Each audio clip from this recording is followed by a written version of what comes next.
அப்படியே பொங்கலை ஒரு பிளேட்டில் சேவ் பண்ணிடலாம். வாவ், சூப்பராக இருக்குங்க.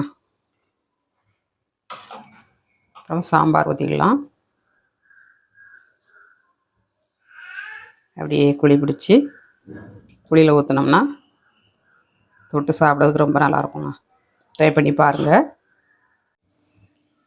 ஹாய் ஃப்ரெண்ட்ஸ், எல்லோரும் எப்படி இருக்கீங்க? நல்லா இருக்கீங்களா? நைட் சூப்பராகிட்டு பிரேக்ஃபாஸ்ட்டுக்கு பொங்கலும் மஞ்சள் பூசணி சாம்பாரும் செய்ய போகிறாங்க.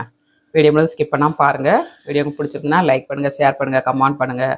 முதல் முறையாக பார்க்க இருந்தால் சப்ஸ்கிரைப் பண்ணி வைங்க. அப்போ தான் நாங்கள் பொழுது வீடியோலாம் உடனே அப்டேட் ஆகும். ரொம்ப டேஸ்ட்டாக இருக்கும். இந்த பொங்கல் வந்து நான் வைக்கிற அளவு மாதிரி தண்ணி அளந்து செஞ்சு பாருங்கள், சூப்பராக கிடைக்குங்க. இதுக்கு மஞ்சள் பூசணி சாம்பாரும் அட்டகாசமாக இருக்கும். வாங்க வீடியோக்குள்ளே எப்படி பண்ணுறதுன்னு பார்க்கலாம். பொங்கல் செய்யறதுக்கு 4 டம்ளர் பச்சரிசி எடுத்துருக்காங்க. இதில் வந்து அதே கப்பால் 2 கப்பு பாசிப்பயிறு போட போகிறேங்க. 4 டம்ளருக்கு 2 டம்ளர் பாசிப்பருப்பு. இதை நல்லா வாஷ் பண்ணி எடுத்துக்கலாம். இப்போ அரிசியை நல்லா வாஷ் பண்ணி எடுத்தாச்சு. குக்கரில் ஆட் பண்ணிக்கலாம். தண்ணி ஆட் பண்ணிக்கலாங்க. நமக்கு நல்லா குழைவாக வேணும் அப்படின்னா 1 டம்ளருக்கு 5 டம்ளர் வச்சுக்கோங்க தண்ணி. இல்லைன்னா 4 டம்ளர் வச்சுக்கோங்க. 5 டம்ளர் தண்ணி வைக்க போகிறேன். குக்கரில் வந்து வேகாதுங்க, அதனால் நான் கடாயில் மாற்றிட்டேன். கடாயில் வச்சு தான் பண்ண போகிறேன். 4 டம்ளருக்கும் தண்ணி வச்சுக்கணுங்க. அதோடு சேர்த்து 1 கப்பு பால் ஆட் பண்ணிடணுங்க. பால் ஆட் பண்ணிங்கன்னா சாதம் வந்து டேஸ்ட்டாகவும் இருக்கும், அதேமாதிரி நல்ல ஒயிட்டாகவும் இருக்குங்க. நல்ல சாதம் வந்து டேஸ்ட்டாக இருக்குங்க. அதனால் 1 டம்ளர் பால் ஆட் பண்ணியிருக்கேன். நல்லா கொதிக்கட்டும், பார்த்துக்கலாம். பொங்கலுக்கு வந்து லைட்டாக மஞ்சள் கலர் கொடுத்தா தான் நல்லாயிருக்குங்க. லைட்டாக மஞ்சள் போட்டுக்கலாம். ஆப்ஷன் தான், தேவைன்னா ஆட் பண்ணிக்கோங்க, லைட்டாக ஸ்கிப் பண்ணிடுங்க. லைட்டாக கிண்டி கொடுத்துக்கலாம்.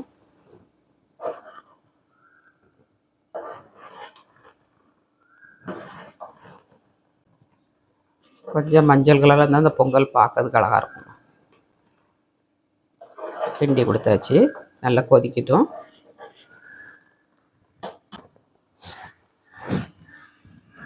பொங்கல் வந்து நல்லா கொதிக்க ஆரம்பிச்சிருச்சுங்க. அப்படியே கிண்டி கொடுத்து அடுப்பை குறைச்சி வச்சுக்கோங்க. அப்போ தான் நல்லா வெந்து வரும் உங்களுக்கு. ஸோ உப்பு ஆட் பண்ணிக்கலாம்.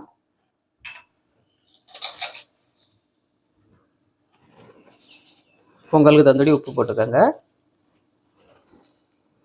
உப்பு ஆட் பண்ணியாச்சுங்க. அப்படியே கிண்டி கொடுத்து விட்டோம்னா நல்லா வெந்துடும் உங்களுக்கு. வேகட்டும், நம்ம எடுத்துக்கலாம். பொங்கல் வந்து வெந்து வருதுங்க.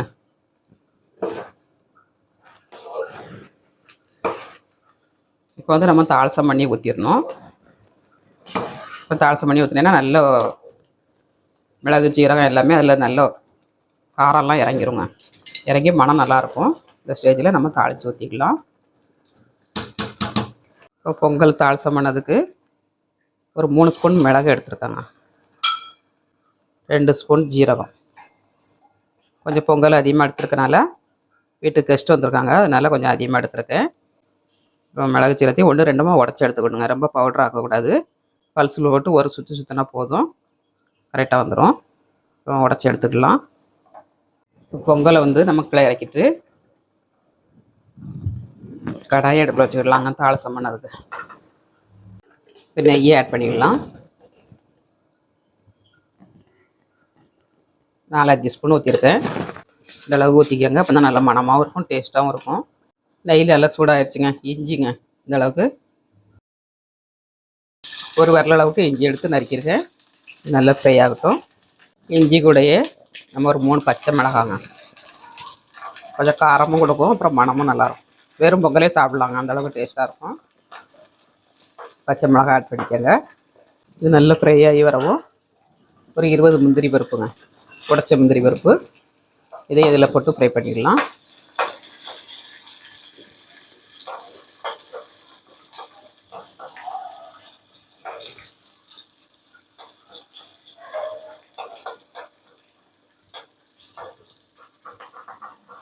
இப்போ எல்லாம் நல்லா ஃப்ரை ஆயிடுச்சு. முந்திரி பருப்பு நல்லா செவக்க ஆரம்பிச்சிருச்சு.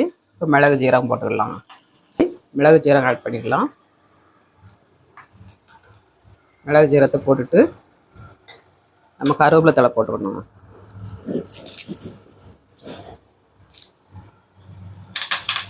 கருவேப்பிலை தழை வந்து தாராளமாக போட்டுக்கோங்க.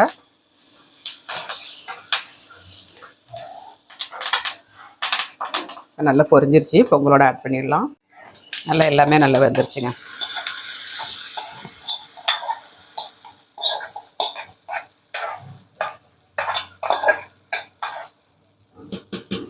பொங்கலில் ஆட் பண்ணியாச்சு. பொங்கல் எடுத்து அப்படியே அடுப்பில் வச்சிடலாங்க. இப்போ நம்ம கிண்டி கொடுத்தோம்னா எல்லா இடமும் நல்ல மசாலா இறங்கிரும். அப்படியே கிண்டி கொடுத்துடணுங்க. கிண்டி கொடுக்கும்போது எல்லா இடமும் மிளகு ஜீரகம் எல்லாம் இறங்கிரும்.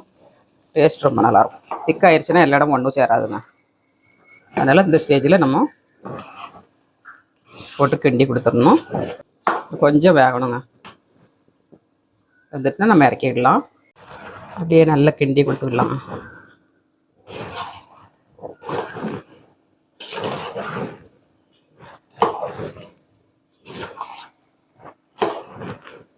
நல்லா வெந்துருச்சுங்க.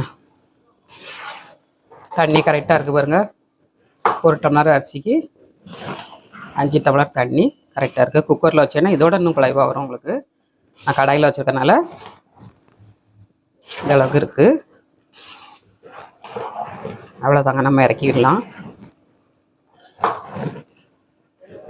இப்போ சாம்பாருக்கு வந்து நம்ம பருப்பு அடுப்பில் வச்சுக்கலாம். அவ்வளோதாங்க, முடிஞ்சுங்க. இப்போ பொங்கல் சாம்பார் செய்யறதுக்கு பருப்பு எடுத்துக்கலாம். பருப்பு வந்து 1 டம்ளர் துவரம் பருப்பு எடுத்துருக்கேன். உங்களுக்கு எந்த அளவுக்கு சாம்பார் தேவையோ அதுக்கு தகுந்த எடுத்துக்கோங்க.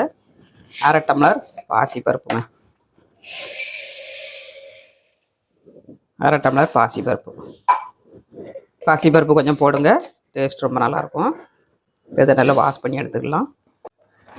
பருப்பை வந்து நல்லா வாஷ் பண்ணி எடுத்தாச்சுங்க. இதில் தேவையான பொருட்களை ஆட் பண்ணிக்கலாம். பருப்பு வந்து கழுவி எடுத்தாச்சு. மஞ்சள் பூசணிங்க, மஞ்சள் பூசணி போட்டிருக்கேன். அப்புறமா 2 தக்காளி, பெரிய தக்காளி ஆட்டு போட்டிருக்கேன்.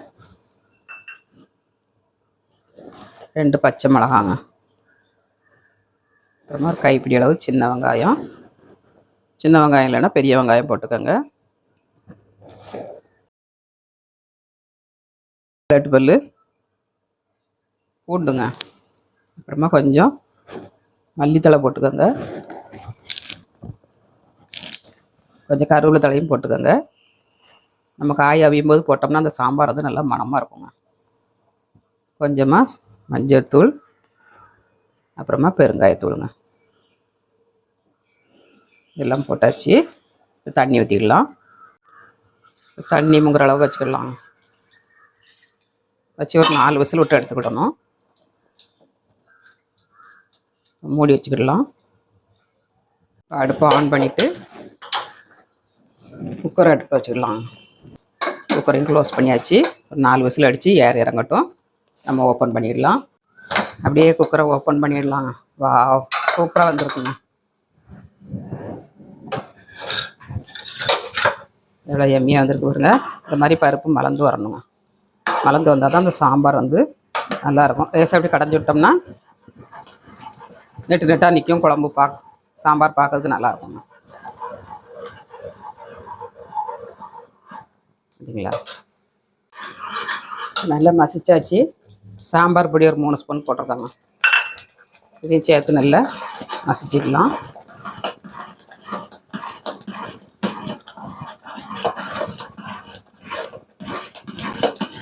தண்ணி விட்டு கரைச்சி ஊற்றிக்கோங்க. இல்லாட்டி ஃபஸ்ட்டு இப்படி போட்டு மசிச்சிங்கன்னா நல்லா மசிஞ்சிடணும். இல்லாட்டி உங்களுக்கு வந்து நெட்டு நெட்டாக நிற்கும். சாம்பாருக்கு தந்தோடி தண்ணி ஆட் பண்ணிக்கலாம்.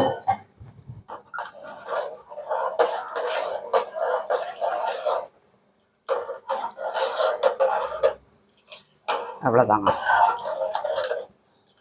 பொங்கலுக்கு வந்து இந்த மாதிரி திக்னஸாக இருக்கணும் சாம்பார். கொதிக்கட்டும். உப்பு போட்டுக்கலாம். உப்பு போட்டாச்சுங்க. கொதிக்கிட்டு தாளிசம் பண்ணிடலாம். சாம்பார் நல்லா கொதிச்சிருச்சுங்க. மல்லித்தழை போட்டுக்கலாம். போட்டுட்டு இப்போ அப்படியே ஒரு தாளிசம் பண்ணிடலாங்க. பார்த்தீங்களா? தாளிசம் பண்ணிடலாம். அப்படியே குக்கரக்கில் இறக்கிட்டு ஒரு தடுக்காசான அடுப்பில் வச்சுக்கோங்க.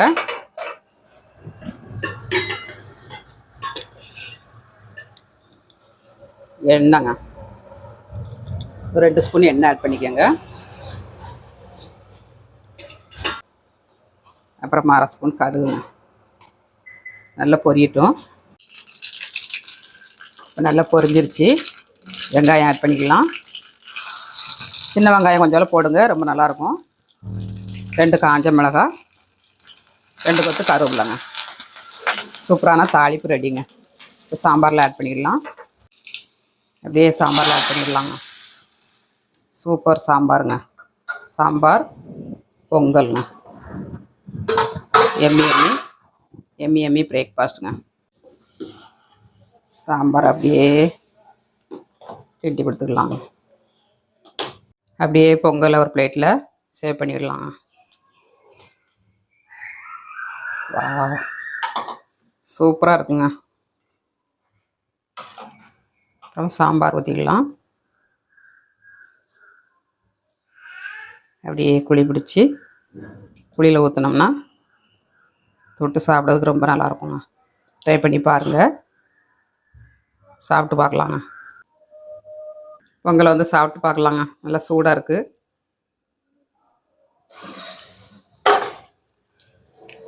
சூப்பராக இருக்குங்க. வேறு லெவலில் இருக்குது. நீங்களும் ட்ரை பண்ணுங்கள். நாக்கில் வச்சதும் தண்ணியாக கரைஞ்சி போகுதுங்க. கோயிலில் உள்ள பொங்கல் மாதிரி இருக்குது டேஸ்ட்டு.